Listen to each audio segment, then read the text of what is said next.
Starting and building your coaching business is exciting, but if you're not careful, it's easy to waste time, energy, and money on things that don't actually move the needle. In this video, I'll share 5 common mistakes that keep coaches stuck and what I would encourage you to do instead. And actually, most of the things that I'll share with you today apply not only to those of you who are just starting out, but will also support you every time you pivot or shift direction in your coaching work and business, which will happen quite regularly because entrepreneurship is all about tweaking and refining your approach to make it more you, and plus growing personally in the process. Which means that the business you started or had a year ago is going to be quite different to the business you have this year. So I've been in the coaching industry since 2018. I'm a certified life coach and a professional coach and supervisor, and I've seen these mistakes derail so many talented coaches, myself included, so I'll do my best to share some personal experiences where I can. The reason why I'm sharing this video with you today is because as a heart-led, ethical, thoughtful coach, your initial why was probably to do something meaningful for a living. You probably became a coach because you wanted to help other people. You wanted to be of service. But the reality is that the business side of things can feel overwhelming. It can feel noisy and even misaligned. And ironically, the more information we have on how to build a solid coaching practice, the more we can actually struggle. So these 5 mistakes are ones you can avoid, and they'll help you stay grounded, strategic, and true to yourself. So let's dive in. All right, so mistake number 1 is, and it's a big one, stressing over having the perfect niche. And you've probably heard the phrase, the riches are in the niches. And yes, it's everywhere in the online business world. You can't escape it. And it's often framed as the missing piece to your success, as if once you find your niche, everything will suddenly fall into place. But here's the thing. While having a niche is helpful, totally is, forcing one too early or during a season of change can actually hold you back. You don't need to have a crystal clear niche to start coaching, and you definitely don't need one to start helping people. So instead of getting stuck trying to define the perfect niche, I would encourage you to go out there and connect with real people. Have real conversations, see what problems they have.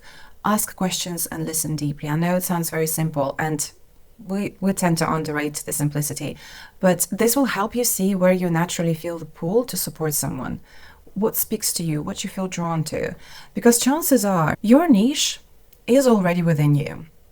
Whether you are just starting out or pivoting, it's typically part of your story.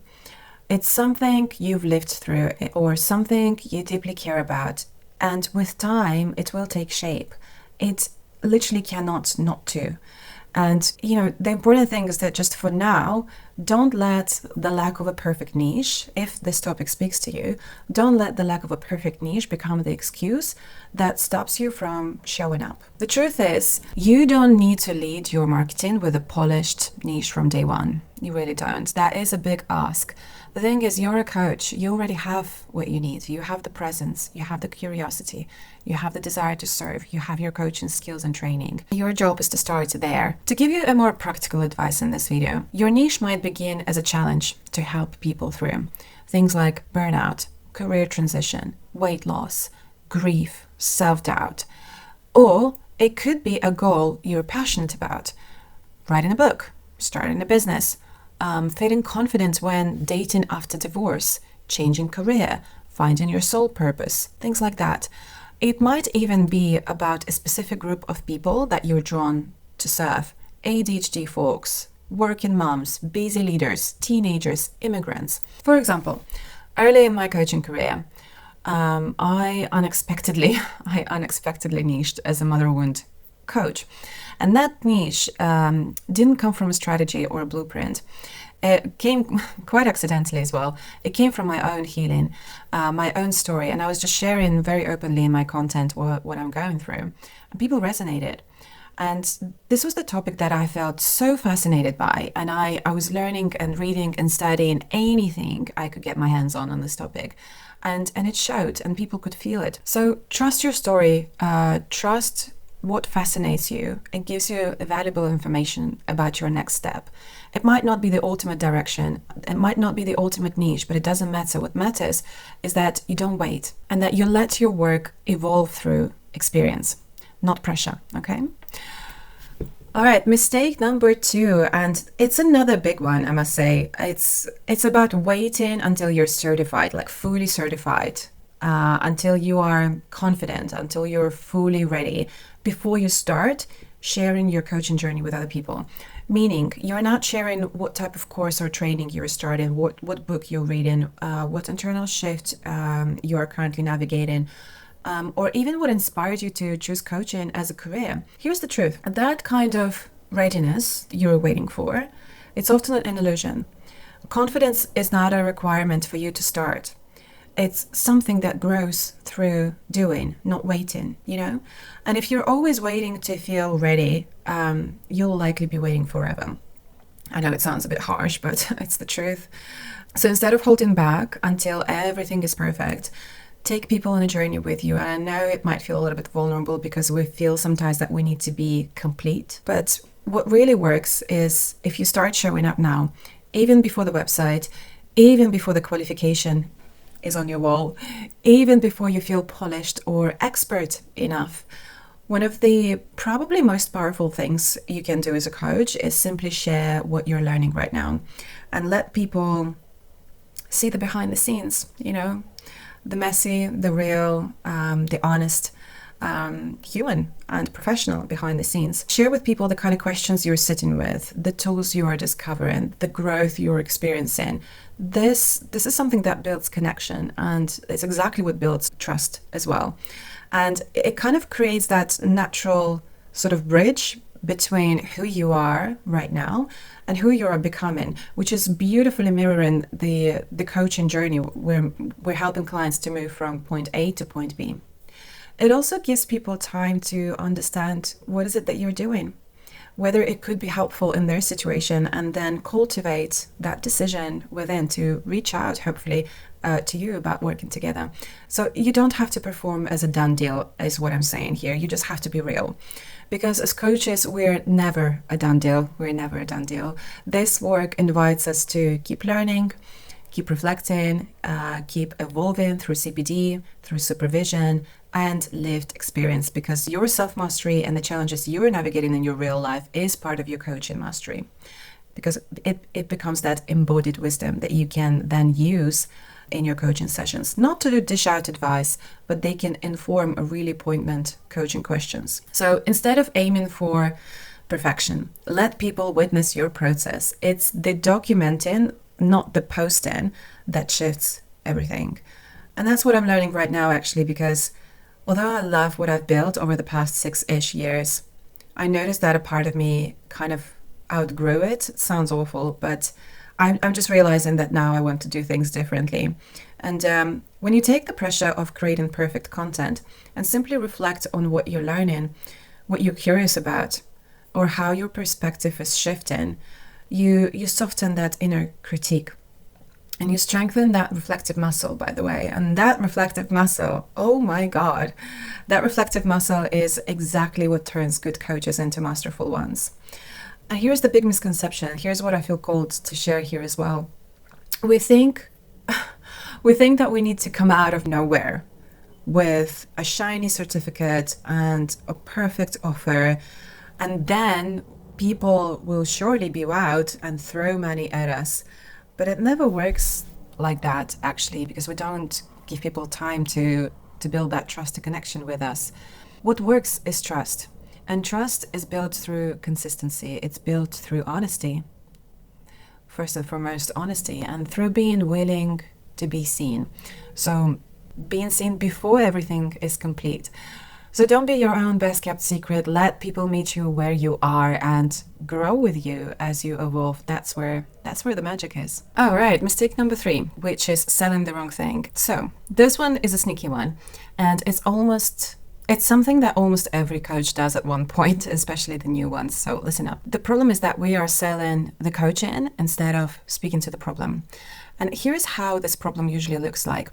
You say, For example, I am an ICF accredited life coach and I currently have space for 2 clients. Come and work with me. You'll get a package of 6 60-minute sessions delivered bi-weekly for this much. Or for example, you say, come and work with me. You'll become the best version of yourself, so aligned, so confident, so lit up in life, relationships, and career. And you stay consistent with this message and you share it regularly on various social media platforms, and still you're not getting any inquiries, or you're getting very, very little interest.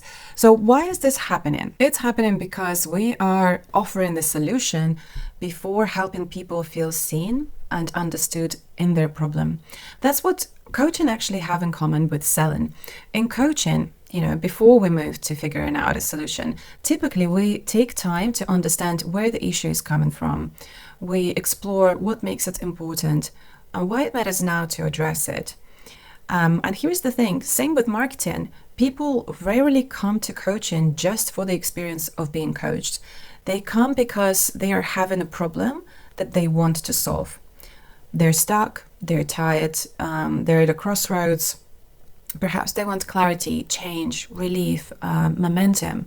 They're not shopping for 6 sessions. They want what's on the other side of those 6 sessions. They're looking for someone who gets it as well, someone who understands what it's like to be where they are. So instead of trying to sell coaching and sessions, speak to the problem you help people navigate. Let them see that you understand what they're feeling, that you can name the thoughts that they're perhaps wrestling with, that you get the texture of what they're carrying. Certainly not to rub salt into their wounds, like we're not doing that, but to show them that you get it, that they're not alone, that you're a safe space for them to unpack and reveal some of their issues, that you can walk beside them as they work through it. And so that they ultimately feel seen, heard, and hopefully understood in what they're navigating right here, right now. Practically speaking, what it can look like is, for example, if you are a self-belief coach, it could actually be helpful to talk about self-doubt and what it feels like, what it looks like, and how it can limit certain opportunities and what's possible for some people. If you are a performance coach, tell people about sneaky, self-protecting nature of procrastination, of perfectionism, or perhaps people-pleasing. If you are a success coach for high achievers, talk about the hardworking badge of honor that so many high achievers are unintentionally wearing and how it's exactly what keeps them in the zone of excellence versus a zone of genius. And that's something that one of my clients is writing in her content, and she's doing it beautifully, and I'm using this as an example here. So if no one's buying or you're getting very, very little interest for your coaching, check if you've been selling the sessions, the logistics, and the how, instead of speaking to the challenge, the desire, and what's possible that makes those sessions actually matter. Because coaching is not the offer. Coaching is the pathway to the real offer, which is clarity, change, liberation, growth, relief, freedom, financial security, etc. Figure out what problem you help people move through and speak to that so that they can recognize themselves in your words, and feel hopefully safe enough to say, I think this might be for me. All right, mistake number 4 is an important one, so please listen carefully to this one. It will honestly improve your coaching significantly. This one is about avoiding client feedback, especially the uncomfortable kind. So when was the last time you asked your client for real feedback? Not the praise, not the glowing testimonial, but honest, constructive feedback about what could have gone better, what could make the experience even more impactful for them. Because for many, well, certainly new, but even seasoned coaches, the answer is, I don't remember, or sometime last year, or I'm not sure, I need to check. And I get it. I want to acknowledge straight away that asking for feedback can feel exposing, like opening the door for criticism that you might not be ready for. So always check in with yourself whether you have space and energy and the right supportive system to help you meet the feedback in the best way possible. So what we normally do, we ask safe, positive leaning questions like, what did you find valuable in our coaching together? What changed for you? Why would you recommend me to others? And those are beautiful questions. Like, I'm not saying ditch them, like keep them. They just don't tell the whole story. That's the thing. And so here's why I'm adding this mistake to this video. You can't really improve what you don't know. And as a coach and supervisor, I've been supporting fellow coaches for 5 years. I'm so passionate about helping coaches and helping professionals in general to be at their best, to fulfill their coaching potential, to support their clients in the best way possible. And continually asking the right questions is a very important part of it, because when we avoid the uncomfortable questions, we stay in the dark and we stay in our blind spots.